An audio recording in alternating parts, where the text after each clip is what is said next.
that statement has now come out.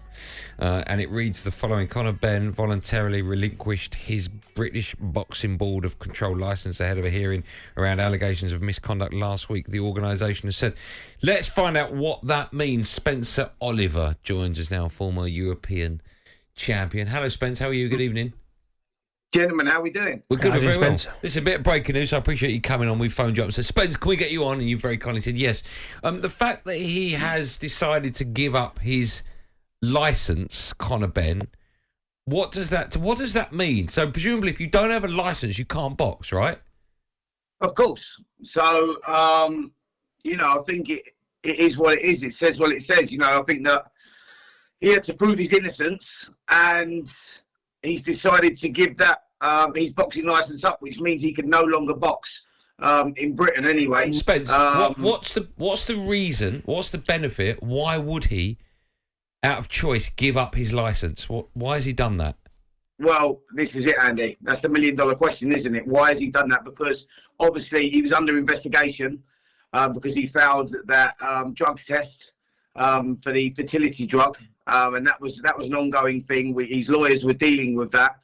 I know that you had Eddie on the show, on Breakfast Show earlier on, and he was saying, we've got to give Conor the chance to prove his innocence, and we will hear something in the next 48 hours. And now he's relinquished his British licence. So it was obviously not going his way. He was obviously struggling to be able to prove any sort of innocence. It was a difficult situation he's in. I'm gutted for Conor. I really am. He's a lovely kid and he's got himself into this situation. But the facts are the facts. He failed a drugs test. He tested positive for a banned substance, and obviously he couldn't prove his innocence. So he's relinquished his title. He's relinquished his licence. Spence, if you relinquish your licence, how easy is it to get it back? I'm not really sure, if I'm totally honest, because this is still ongoing. You can't just relinquish his licence and then that's all going to disappear.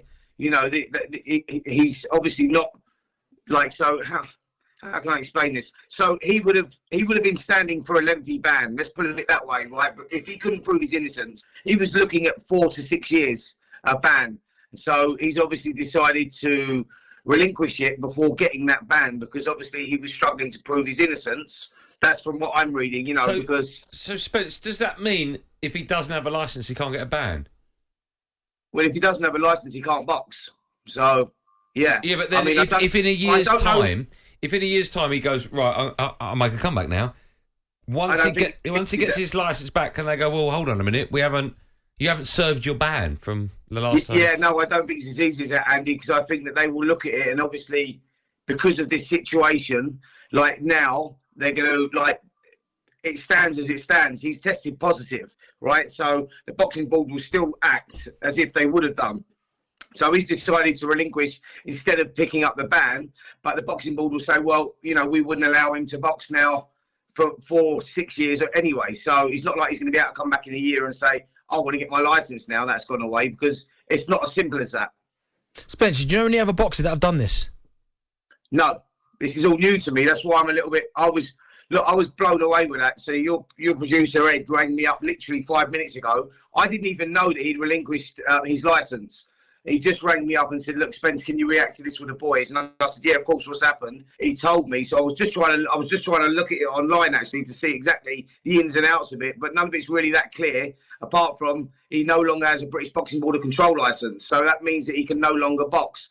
And I think he's done that maybe to stop, because if he would have received that ban, he was out of the game anyway. So it looked like he was going to receive the ban, and that's why he's decided to do this. But it's the first time I've ever known this, to be honest. He had a hearing. He could have gone down and sat in front of the Boxing Board of Control, explained, or tried to fight his case, but he's chose not to do that. So, okay, I suppose I get that. And you said something which was quite interesting. You said about the facts are the facts, and it is the facts. He failed a drugs test. I mean, I kind of understand why Eddie Hearn is defending as much as he is, but if the facts are the facts, I don't see why he's going all out to defend him and say that he's proven innocent when we've all seen the results. Darren, honestly, mate, I can't work it out either. I was listening to the interview earlier on with Eddie as well, and he's saying, look, give the kid a chance. I believe he's innocent. He come in my office, he broke down, he cried, and rare, and I believe he's innocent.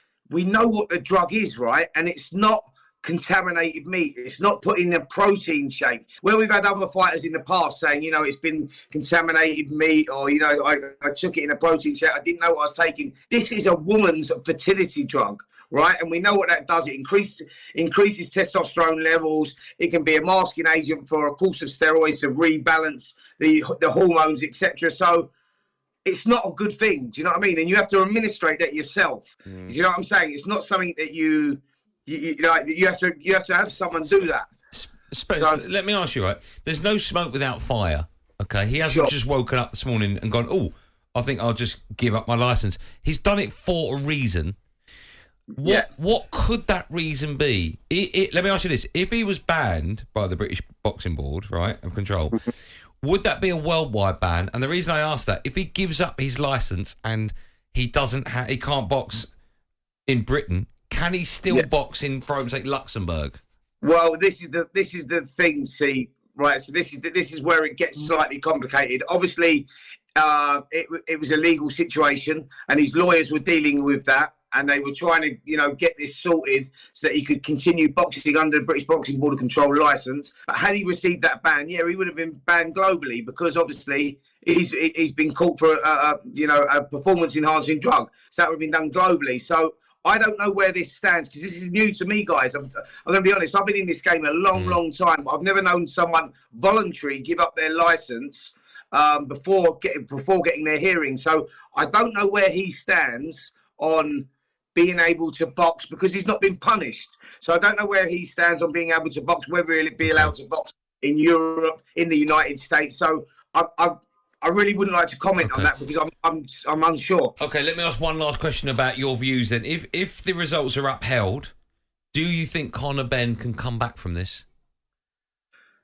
I think it's going to be very difficult, mate. Okay. I think it's going to be very difficult because of this whole situation and how big this was, guys, right? It was like, because it was a family feud, wasn't it? It was a history, and everybody, like 20 million people watched Chris Eubank Sr. and Nigel Benn boxing it out back in the 90s. Everyone watched that, and so it was like a spin-off of that. All of a sudden, we're getting this fantasy fight where the two sons are fighting, and it was like, it went outside of your boxing fans. Just casuals were thinking, wow, I want to see this. And then obviously, with what happened, that put a really grey area over the sport, but also over Conor Benn, because people are going, I can't believe you're doing this, when on the flip side, you were getting Chris Eubank Jr. to make a weight that was unrealistic and very, very dangerous. And listen, I nearly lost my life in the ring through dehydration, so I know the dangers of the sport. Someone's making that sort of weight. So it was like, it just left a really bad taste in your mouth. And then I done an interview with Chris Eubank Sr. last week that we've just put out actually on talkSPORT Boxing YouTube channel.